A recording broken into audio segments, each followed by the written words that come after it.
গাছপালা দেখাশুনে হয়তো আমার স্বামী আসি কর্ম করে, 2 পয়সা পায়, আমার উপকার হয়। এখন তো মনে করেন এনারা না থাকি তো আমার উপকার হচ্ছে না, আমার তো মনে করেন অসুবিধা হয়ে গেছে। কি করি খামো, আমরা গরিব মানুষ, 2 টাকা কামাই কেজন করে খাওয়া পারলে আমার উপকার। এখন তো এরা না থাকি তো আমার সেটা হচ্ছে না। এখন বড় লোকেরা আবার সুবেদ করে খা, আমাকে তো দেয় না, দেখশুন করে না, দেয় কি আমার বড় লোকেরা বড় লোক হচ্ছে নেই, আর গরিবেরা কিন্তু গরিব হচ্ছে নেই। এটাই কি চাচ্ছেন এখন আপনারা? আমরা চাচ্ছি যে রুবেলের জমি জমা রুবেলের কাছে থাক, আমরা যেন আদি বাড়ি খাওয়া পারি, এটাই আমার যথেষ্ট, আর কিছু নয়।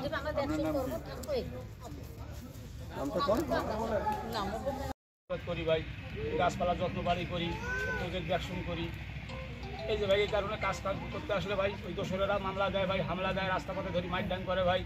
5 আগস্টের পরও কি এরকম ঘটনা? হ্যাঁ ভাই, ওরা এখনো বহাল আছে ভাই এখানে। এই দোসরদের অত্যাচার ভাই, আমি কিন্তু বিএনপির মধ্যে ছেলে একটা ভাই, ঠিক আছে, আমি ইউনিয়ন যুব দলের প্রচার সম্পাদক ভাই, তারপর আমি জেল লাঞ্ছিত হচ্ছি ভাই। এখানে আমি ধর্ষণ মামলা খাচ্ছি ভাই, আমার গ্রাম প্রতিবেশী আমার যে বাচ্চা ভাই দুটে আমাকে ধর্ষণ মামলা দিয়ে ফাঁসাইছিল ভাই। 56 দিন জেলে ছিলাম ভাই। এই রুবেল ভাই আমাকে বাঁচাইছে ভাই, আমার বাপ চাচা 10 টাকাও খরচ করার কোনো সামর্থ্য নাই ভাই আমার। এই বড় ভাই আমাকে জামিন করাইছে ভাই, আমার বউ বাচ্চার খোঁজ খবর রাখছে ভাই। আজ এই দোসরের অত্যাচার ভাই 16 বছর থাকতে পারি না ভাই, এখনো যদি থাকতে না পারি ভাই কোথায় যাবো ভাই আমরা ভাই? এগুলো সব কিন্তু গরিবে ভাই, এখানে কিন্তু বড় লোক একটাও নাই ভাই। যারা দিন চাষ করি খায় সবাই কিন্তু এইখানে ভাই, কোনো বড় লোক নাই। এই বড় লোক দোসরেরা যেগুলো আছে ভাই, এরা আসছে আমাদেরকে কিন্তু অ্যালাউ করি হটাও করে দিয়ে ওরা এটা ভোগ। আপনি টাকা পয়সা জমা দেওয়ার ব্যবস্থা করেন, আমি টাকা জমা দেওয়ার ব্যবস্থা করছি, তখন টাকা ওরা যখন চলে গেছে একে দেখায় দেয়, মানে ওকে দেখায় দেয়, এইভাবে করে সময়টা সচিব মহোদয় কি পরবর্তীতে টাকা নিচ্ছে না আপনার কারণ এই বিষয়টা কি অবগত করা আছে? হ্যাঁ আমি জানাইছি, করেন তিনি কি বলছে কেন টাকা জমা নেবেন, আমি দেখতেছি এরকম বিষয় বলছিল ওই সময়। পরবর্তীতে আবার ফোন দিলে ফোন ধরে না, এই সমস্যা অবস্থা। উনি টাকা জমা নিলে আমি যদি বলি, এগুলো আস্তে আস্তে আমি মাছ চাষের একটা উপযোগী জায়গা তৈরি করেছি। এইসব লোভ লালসা করে রেল কর্তৃপক্ষের কিছু অসাধু কর্মকর্তা আছে, তারা মোটা অঙ্কের টাকার বিনিময়ে এই জায়গাগুলো অন্যত্র মানে লিজ দেওয়ার পায় তারা করতেছে।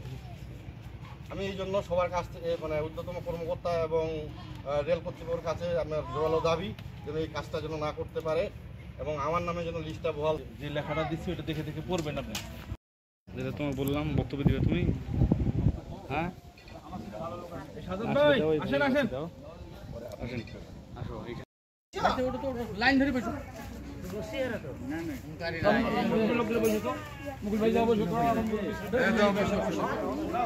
রুবেল ভাই আনছিল, আমরা রুবেল ভাই কারো কত সাহায্য করছি। সাহায্যটা কেন করছেন? মানে এখানে ওনার থাকলে রুবেল ভাই কেউ আসিল না, এখন অনাথের মতন আসিল, তখন আমার